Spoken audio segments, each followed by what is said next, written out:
నమస్తే అందరికీ. నా పేరు దేవేంద్ర యాదవ్. ప్రజాయనకోట న్యూస్ కి స్వాగతం. మన ప్రజాయనకోట న్యూస్ లో లేటెస్ట్ వార్తలు వచ్చేసి మన దిశ డైనమిక్ వార్తలు 1 PM వార్తలు ఒకసారి చూసే ప్రయత్నం చేద్దాం మన గోపాలతోటి. దిశ ఇది మన శుక్రవారం ఈ రోజటి లేటెస్ట్ అప్డేట్ మనకు అందించే ప్రయత్నం చేస్తుంది దిశ. అందులో ముఖ్యమైన అంశం వచ్చేసి స్థానిక ఎన్నికలు ఎప్పుడో చెప్పండి, రాష్ట్ర ప్రభుత్వం ఈసీలకు హైకోర్టు ఆదేశం. ప్రభుత్వంతో చర్చించాకే రీనోటిఫికేషన్ కోర్టుకు తెలిపిన ఈసీ తరపు న్యాయవాదులు 2 వారాల గడువుకు న్యాయస్థానం అంగీకరించింది.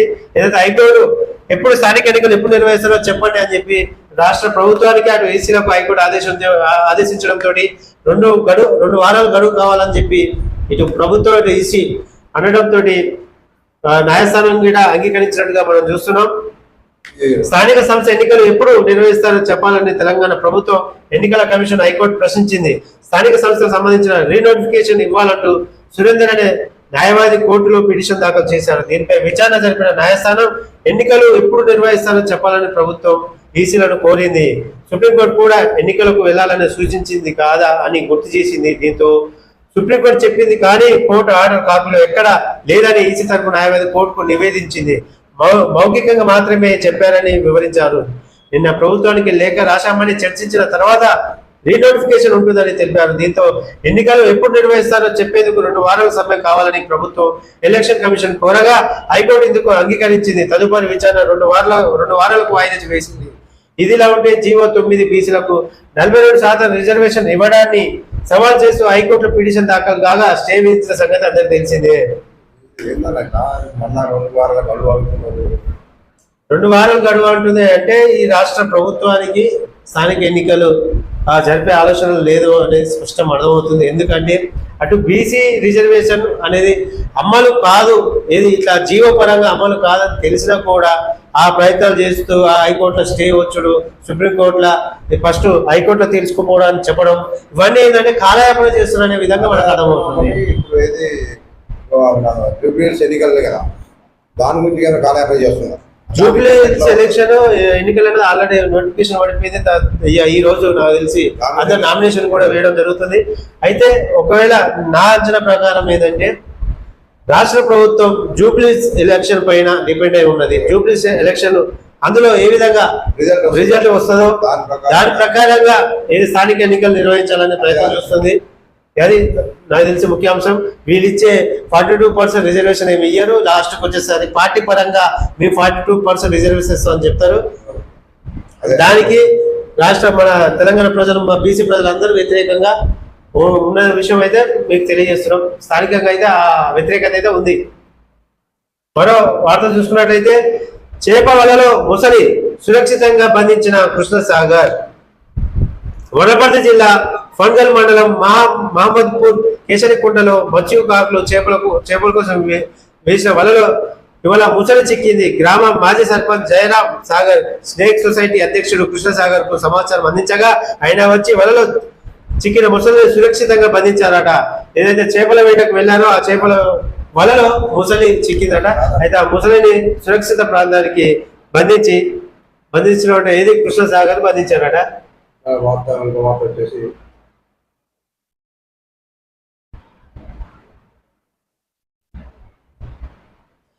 బీజేపీ బీసీల వ్యతిరేక పార్టీ కాదు. 42% రిజర్వేషన్లపై కిషన్ రెడ్డి బండి స్పందించాలంటూ ఖమ్మంలో డిప్యూటీ సీఎం బట్టి విక్రమ అన్నటువంటి వార్త చూస్తున్నాం. కాంగ్రెస్ పార్టీ 42% బీసీ రిజర్వేషన్ కట్టుబడి ఉన్నదని డిప్యూటీ సీఎం బట్టి విక్రమార్క అన్నారు. ఇవాళ ఆయన ఖమ్మం జిల్లా కేంద్రంలో మీడియాతో మాట్లాడుతూ 9వ షెడ్యూల్ ప్రకారం బీసీ రిజర్వేషన్ బిల్లు పెట్టాలని కేంద్రాన్ని అడిగితే పట్టించుకోలేదని ఆరోపించారు. బిల్లును అసెంబ్లీలో ఆమోదించి రాష్ట్రపతికి పంపితే నెలల తరబడి పెండింగ్ లో పెట్టారని పేర్కొన్నారు. దీనిపై కాంగ్రెస్ పార్టీ ఆధ్వర్యంలో ఢిల్లీలో ధర్నా చేసినా కేంద్రం స్పందించలేదని బీజేపీ కావాలని కాలయాపన చేస్తుందని చెప్పి అన్నారు. ఏదైతే అన్నారో ఈ బీజేపీ కాంగ్రెస్ ఇద్దరు కుమ్మాకయ్యే ఇది ఎంత పని నడుపుతారు. బీసీలో రిజర్వేషన్ రావద్దనే ఇక్కడ ఏమన్నాడు బట్టి విక్రమార్క అన్నాడా. ఇక్కడ బీజేపీ సంబంధించిన రఘునాథ్ ఏమంటుండో చూడండి. బీసీలకు 10 మంత్రి పదవులు ఇవ్వండి, వారిపై ప్రేమ ఉంటే ముందు అది చేయండి అంటూ బట్టి వ్యాఖ్యలకు రఘునందం కౌంటర్ చేయడం ఎట్లా చూస్తుంది. రఘునందన్ గారు ఎట్లా చెప్తారంటే ఉల్టా బదులు చెప్తారు. వాస్తవం. వాస్తవం. ఇప్పుడు రఘునాథ్ చెప్పేది వాస్తవం. మీ దగ్గర మీ అంశాలు ఉంది మీ పరిధిలో ఉన్నటువంటి మంత్రి పదవులను ఫస్ట్ వాళ్ళకి ఇవ్వండి. ఏదైతే 42% అని చెప్తున్నారో దానికి అనుగుణంగా మీ చేతిలో ఉన్న పనిని మీరు ఎందుకు అమలు చేస్తలేరని చెప్పి క్వశ్చన్ చేస్తున్నాడు. మరి దీనికి మరి రాష్ట్ర ప్రభుత్వం ఏ సమాధానం చెప్తుంది? చెప్పింది కరెక్ట్ చెప్తున్నారు, మంచి బట్టి అంటే వీళ్ళ తరపున కూడా ఉంది. బీజేపీ ప్రభుత్వం కూడా వీళ్ళనే ఎంపీగా మనం గెలిపించడం, మనం వీళ్ళు ఎంపీగా గెలిపించినప్పుడు వీళ్ళకి ఒక బాధ్యత అనేది ఉంటది. బాధ్యత పరంగా వీళ్ళు కూడా ఏదైతే 42(9) షెడ్యూల్లో చేర్పించే అందులో వీళ్ళు కూడా భాగస్వామ్యం కావాల్సిందే ఎట్లయినా. ఇది వీళ్ళిద్దరిది గొడవ సంబంధించినటువంటిది. కాంగ్రెస్ ప్రభుత్వం బీజేపీ మీద, బీజేపీ ప్రభుత్వం కాంగ్రెస్ మీద వేసుకున్నటువంటి మన అంశాన్ని మనం చూస్తున్నాం.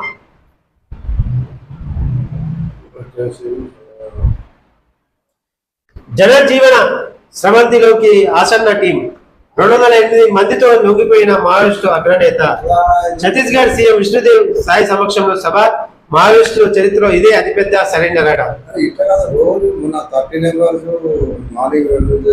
నిన్న మా 1 సైడ్ అనుకున్నాము కానీ దాదాపు 208 మందితో లొంగిపోయినట మావోయిస్టు అగ్రనేత. అయిపోయినైతే మరి అట్లా చేస్తూ అంత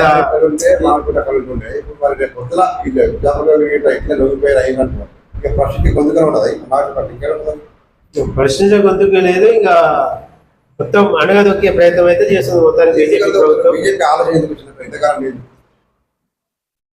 ఆలోచన చూడాలి మరి దానికి ఏం చెప్తారో ఇంకతో. ఎందుకు మరి అక్కడ సంబంధించిన హోంశాఖ అమిత్ షా మాత్రం పట్టుదలతో పట్టిండు. వచ్చే సంవత్సరం వరకు అసలు నక్సలిజం అనేది ఉండవద్దు అని చెప్పి అతను కంకణం పట్టుకోవడం వల్ల ఇప్పుడు అంటే ఏది మన రాష్ట్రం మన దేశంలో వాళ్ళ ఉండొద్దు అని చెప్పి, ఎట్లయితే మన పాకిస్తాన్ లో ఉగ్రవాదులు ఉండకూడదు అని చెప్పారో మనం ముందే పాటించాలి, నక్సలిజం ఉండకూడదు అనేది వాళ్ళది అంశం, వాళ్ళు చెప్తున్నటువంటి అంశం. AK-47 19 అట, ASLR 17, ఇన్ఫాస్ 23, ఇన్ఫాస్ LMG 1, 303 రిఫైల్స్ 36, carbon 4, BGL launchers 11, 12 single shot 41, పిస్తాల్ 1. ఇవన్నీ అప్పగించిన ఆయుధాలకు సంబంధించినటువంటి వివరాలు.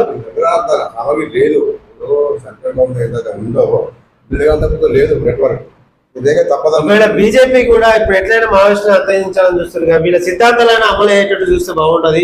వీళ్ళేమో వాళ్ళ సొంత ప్రయోజనాల కోసం వాళ్ళు మావోయిస్టు ఏది అడవులలో పోలేదు. ప్రజలకు చైతన్యంగా చేయాలి, కింది స్థాయి వ్యవస్థ అందరు ప్రజలందరూ సమాన హక్కులతో పోరాడాలని ఏదైతే అడగదొక్కే నాయకులు ఉన్నారో వాళ్ళని మాత్రం వాళ్ళు భయభ్రాంతులు చేశారు. వాళ్ళ యొక్క లక్ష్యాలను ఒకసారి గుర్తించి దానికి తగ్గట్టు ఉంటే మరో ఉద్యమం మరో మావోయిస్టులు పుట్టకుండా ఉంటారు. మరి ఆ విధంగా మీరు బీజేపీ ప్రభుత్వం ఆలోచించవలసింది కానీ ఈ సందర్భం తెలియజేస్తున్నా. నిమ్స్లో వైద్య విద్యార్థి రాత్రి నిధుల్లో తెల్లవారు జరిగి మిగతా జీవితం. హైదరాబాద్ నిమ్స్ ఆసుపత్రిలో వైద్యుని డాక్టర్ అనుమతి పరిస్థితిలో మృతి చెందడం ఆలోచన. హైదరాబాద్ నిమ్స్ ఆసుపత్రిలో విద్యార్థి అనుమానాస్పద స్థితిలో మృతి చెందాడు. నితిన్ అనే స్టూడెంట్ గత రాత్రి విధులకు హాజరయ్యాడు. ఈ ఉదయం ఆపరేషన్ థియేటర్ లో విఘాత జీవిగా పడి ఉన్నాడు. అతన్ని చూసిన సిబ్బంది వెంటనే పోలీసులకు సమాచారం అందించారు. ఘటన స్థలానికి చేరుకున్న పోలీసులు కేసు నమోదు చేసుకుని విచారణ జరుపుతున్నారు. నితిన్ పారామెడికల్ విభాగంలో ఫస్ట్ ఇయర్ చదువుతున్నట్లు సమాచారం. మరి దీనిపైన ఎంక్వైరీ చేయాల్సింది. మరి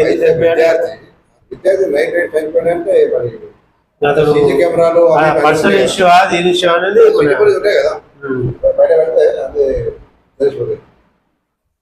2 కార్లడి ఒకరికి తీవ్ర గాయమట.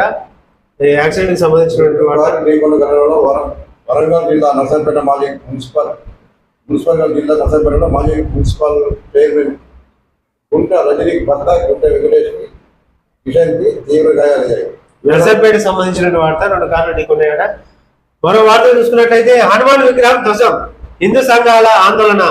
గుర్తు తెలియని దుండగులు ఆంజనేయ స్వామి విగ్రహాన్ని ధ్వసం చేశారు. ఈ ఘటన మేడ్చల్ జిల్లా కీసర మండలం నాగర మున్సిపాలిటీ పరిధిలోని రాంపల్లిలో జరిగింది. గ్రామంలోని రామాలయం ఎదుట ఉన్న ఆంజనేయ స్వామి విగ్రహం ఎడమ చేతి గతను దుండగులు నిన్న అర్ధరాత్రి ధ్వసం చేశారు. విషయం తెలుసుకున్న స్థానికులు, హిందూ సంఘాలు నాయకులు ఘటన స్థలానికి చేరుకొని ఆందోళన చేపట్టారు. బాధితులపై కఠినమైన చర్యలు తీసుకోవాలని డిమాండ్ చేశారు. కేసు దర్యాప్తు చేసి కఠినమైన చర్యలు తీసుకుంటున్నామని పోలీసులు హామీ ఇవ్వడంతో ఆందోళనలు సాధించారట. విగ్రహాలు అమ్మవారి విగ్రహాలు కొట్టడం ఏమన్నంటే ఇక మదవత్వాలు చేయడం తప్ప ఎందుకు ఇటువంటి ఎందుకు జరుగుతున్నాయి మరి దీనిపైన అతనిపై కఠినమైన చర్యలు తీసుకోవాలి. ఎందుకంటే ఒకరి మనోభావాలు దెబ్బతినకుండా ఇంతకుముందు టెంపుల్ సాయి పట్టుకోవాలి